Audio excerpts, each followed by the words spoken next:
በእግዚአብሔር የተባረካችሁ ሕዝቦች ሆይ በዚህ ማለዳ እኔ አንድ ቃል ይዤላችሁ መጥቻለሁ።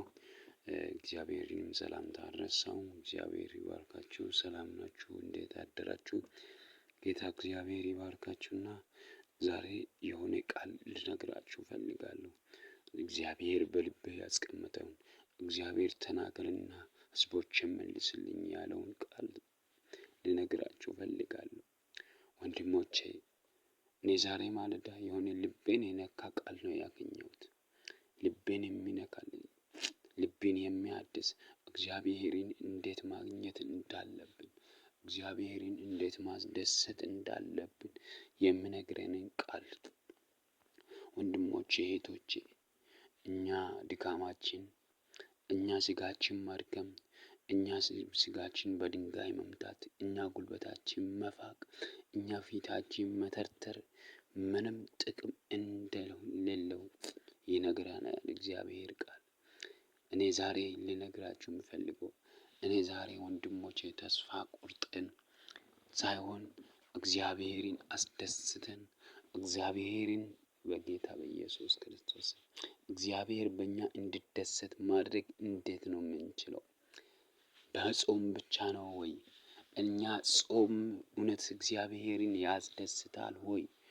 ፊታችንን መፋቅ እግዚአብሔርን ያስደስታል ወይ? እኛ ጉልበታችን ማድከም ሳንበላ መዋላችን እግዚአብሔርን ያስደስታል ወይ? እውነት ከጾምን እግዚአብሔር የሚፈልገው ጾም የትኛው ነው? እግዚአብሔር የሚወደው ጾም የትኛው ነው? ዛሬ አንድ ቦታ እነግራችኋለሁ። ዛሬ አንድ ቦታ እግዚአብሔር ቃል እንደዚህ ይላል። ትንቢተ ኢሳይያስ ምዕራፍ 58 ከቁጥር 1 ጀምሮ እስከ 12 ዛሬ እናያለን አብረን። እንደዚህ ይላል፣ በኃይልህ ጩኽ፣ አትቆጠብ፣ ድምፅህን እንደ መለከት አንሣ። ለሕዝቤ መተላለፋቸውን ለያዕቆብ ቤትም ኃጢአታቸውን ንገር። ነገር ግን ዕለት ዕለት ይሹኛል፣ መንገዴንም ያውቁ ዘንድ ይወዳሉ። ጽድቅንም እንዳደረጉ የአምላካቸውን ፍርድ እንዳልተዉ ሕዝብ እውነተኛ ፍርድን ይለምኑኛል፣ ወደ እግዚአብሔርም ለመቅረብ ይወዳሉ ይላል። እውነት እኛ ውስጣችንን ሳናድስ ድርጊታችን ሳናስተካክል እግዚአብሔር የሚወደውን ድርጊት ሳናደርግ ወደ እግዚአብሔር መዞር እንፈልጋለን። በጾም እግዚአብሔርን ማስደሰት እንፈልጋለን።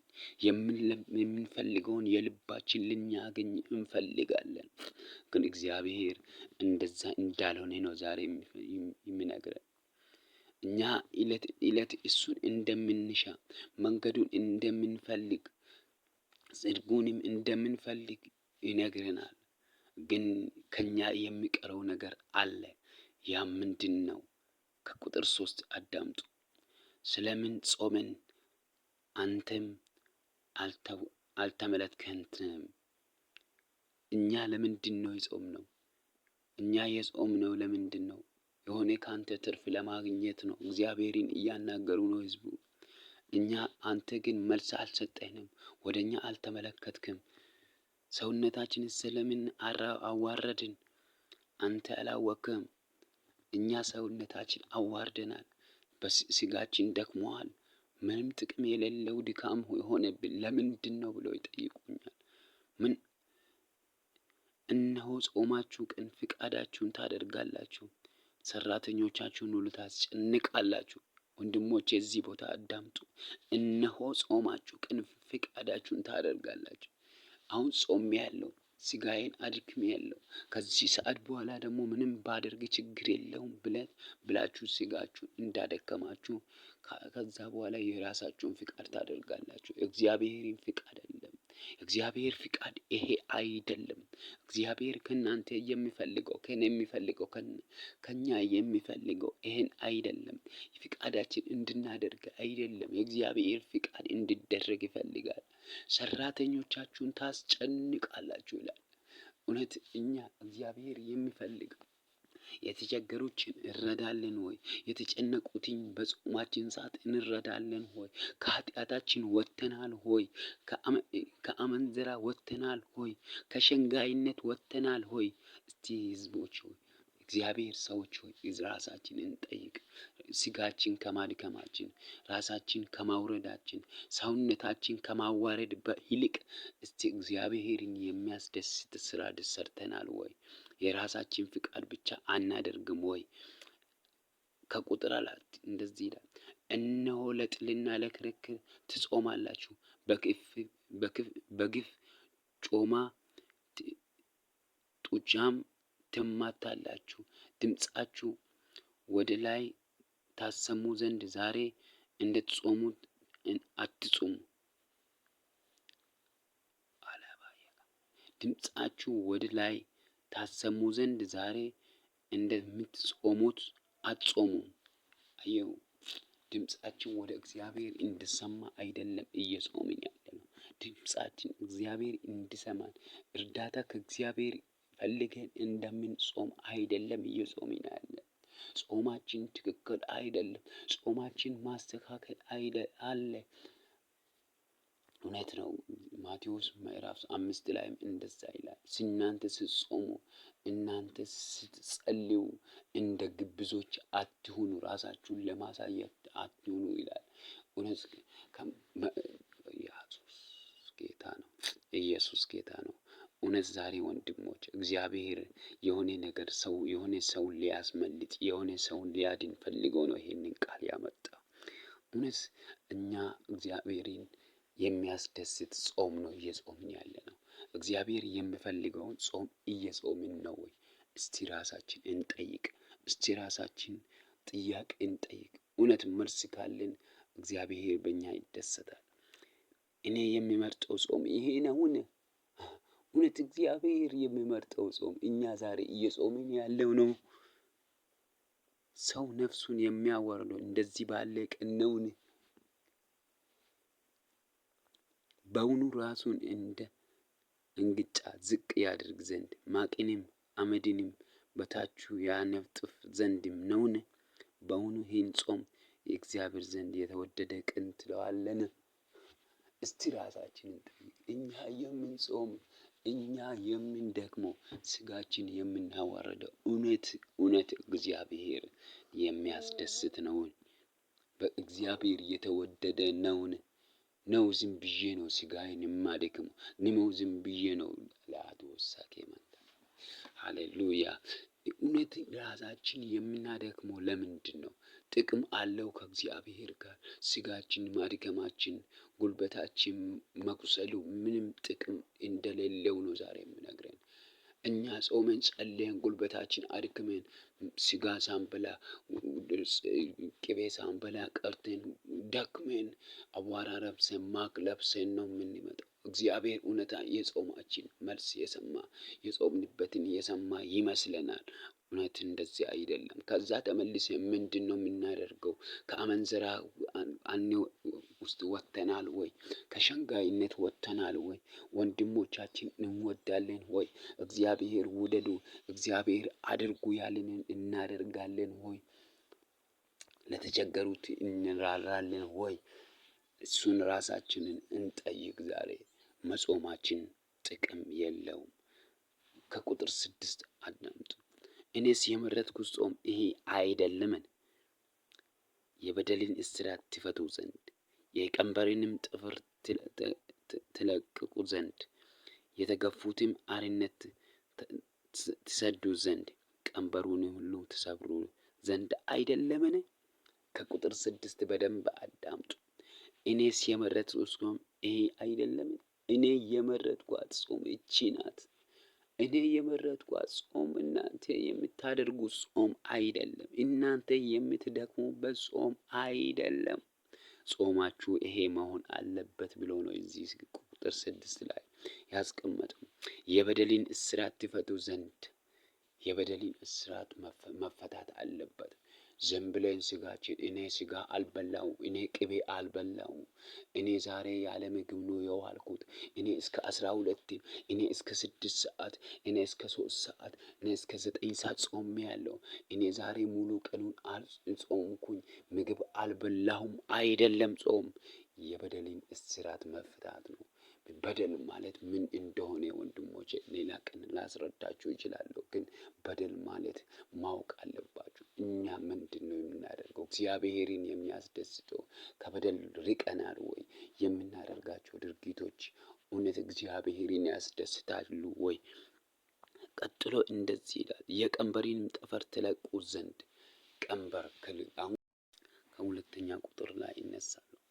እግዚአብሔር እንደዚህ ይላል፣ እንጀራህን ለተራበ ቁረስ ዘንድ፣ ስደተኛ ድሆችን ወደ ቤት ታገባ ዘንድ፣ የተራቆተንም ብታይ ታለብሰው ዘንድ፣ ከሥጋ ዘመድም እንዳትሸሽገው አይደለም። እኔ የምፈልጋት ጾም እቺ ናት። እኔ የምፈልጋት ጾም እቺ ናት እንጂ እናንተ የምታደርጉት ጾም አይደለም። የዚያን ጊዜ ብርሃን እንደ ንጋት ይበራል፣ ፈውስህም ፈጥኖ ይበቅላል፣ ጽድቅም በፊት ይሄዳል፣ እግዚአብሔር ክብር ኋላም ሆኖ ይጠብቅሃል ይላል። ይኸው እኛ የምንፈልገው እስቲ ከቁጥር 6 እና ከቁጥር 7 ላይ ያለውን እኛ አድርገን ከሆነ ጾማችን እውነት መልስ አለው። ጾማችን ድካማችን እውነት መልስ አለው። አለበለዚያ ምንም ብለን አይደለም የምንጾመው ስጋችንን የምናደክመው። ወንድሞቼ እህቶቼ ዛሬ እነግራችኋለሁ፣ እግዚአብሔር ቃል ጾማችን ትርጉም ያለው መጾም መሆን አለበት ይላል። ጾማችን ዝም ብለን የምንደክመው መጾም መሆን የለበትም ይለናል። ስለዚህ ወንድሞቼ እህቶቼ እውነት የምንጾም ከሆነ እውነት የምንጾም ከሆነ እግዚአብሔር ከኛ የሚፈልገውን ጾም መጾም አለብን። ጾማችን ስጋ ለማድከም፣ ጾማችን ከስጋና ከቅቤ ምናምን መራቅ ሳይሆን፣ ዝም ብለን ሰዓታትን መቁጠር ሳይሆን፣ እውነት እግዚአብሔር የሚፈልጋትን ድርጊት ካደረግን እውነት እግዚአብሔር ለጩኸታችን መልስ ይሰጣል። ለጩኸትሽ መልስ ይሰጥሻል። ለጩኸቴ መልስ ይሰጣል። አንተ ግን ዝም ብለህ ስጋህን የምታደክም ከሆነ ወንድም፣ አንቺ ስጋሽን ዝም ብለሽ የምታደክሚ ከሆነ እህቴ፣ ምንም ጥቅም የለውም። ምንም ጥቅም አልባ ነው። እውነት እግዚአብሔርን የሚያስደስት መጾም አለብን። የዚያን ጊዜ ትጠራለህ፣ እግዚአብሔር ይሰማል። ይኸው እግዚአብሔር የሚወዳትን ድርጊት ካደረግ፣ ቀንበሪንም ከተጫነባቸው ስታወርድ፣ ለተቸገሩ ስትራራ፣ ከአመንዝራ ስትርቅ፣ ከተለያየ በደል እግዚአብሔር ከማይፈልጋቸው በደል ስትርቅ፣ እግዚአብሔር ስትጠራ ወዲያው ይሰማል። ትጮኻለህ፣ እርሱም እነሆኝ ይልሃል። እግዚአብሔር ይመስገን። ከመካከል ቀንበርን ብታርቅ፣ ጣትህንም መጥቀስ ብትተው፣ አሜን አሜን፣ ባታንጎራጉረውም ነፍስህን ለተራበ ብታፈስ፣ ለተጨነቀው ነፍስ ብታጠግብ፣ ብርሃን በጨለማ ይወጣል፣ ጨለማህም እንደ ቀትር ይሆናል። አሜን። ኢየሱስ ጌታ ነው። ኢየሱስ ጌታ ነው። አሜን። ኢየሱስ ጌታ። እግዚአብሔርም ሁል ጊዜ ይመራሃል፣ ነፍስህም በመልካም ነገር ያጠግባል፣ አጥንትህንም ያጠናል። አንተም እንደሚጠጣ ገነት ውሃም እንደማያቋርጥ ምንጭ ትሆናለህ። ከድሮ ዘመን የፈረሱት ስፍራዎች ይሰራሉ፣ የብዙ ትውልድ መሠረት ይታነጻል። አንተም ሰባራውን ጠጋኝ፣ መኖሪያ መንገድን አዳኝ ትባላለህ ይላል እግዚአብሔር። ይሄ ወንድሞቼ እኛ በትክክለኛ እግዚአብሔር በሚፈልገው መጾማችን እግዚአብሔርን የሚያስደስት ከሆነ ነው። እግዚአብሔርን የማያስደስት ከሆነ ምንም ጥቅም አልባ ጾም ነው እየጾምን ያለነው። እግዚአብሔር ይባርካችሁ። መጾማችን እግዚአብሔር የሚያስደስት መሆን አለበት። እኔ ዛሬ እነግራችኋለሁ፣ ጌታ እግዚአብሔር የሚፈልገውን ጾም እንጹም። ጌታ እግዚአብሔር ከኛ የሚወደውን ጾም እንጹም። ስጋችንን ብቻ ለማዋረድ አንጹም።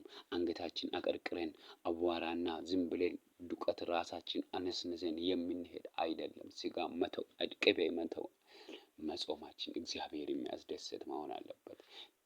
የተቸገሩት መራራት አለብን። ለተራቡት መድረስ አለብን። ለተራቆቱን መድረስ አለብን።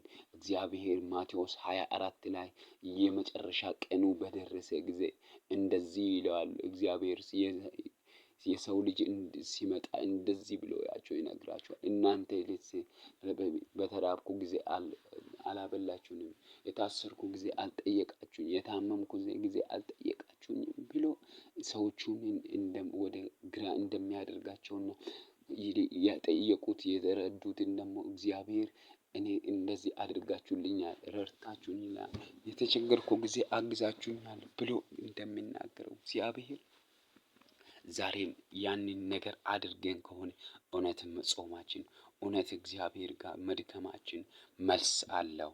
እግዚአብሔር ይባርካችሁ። ተባረኩ። ሌላ ቀን በሌላ እንገናኛለን። ተባረኩልኝ።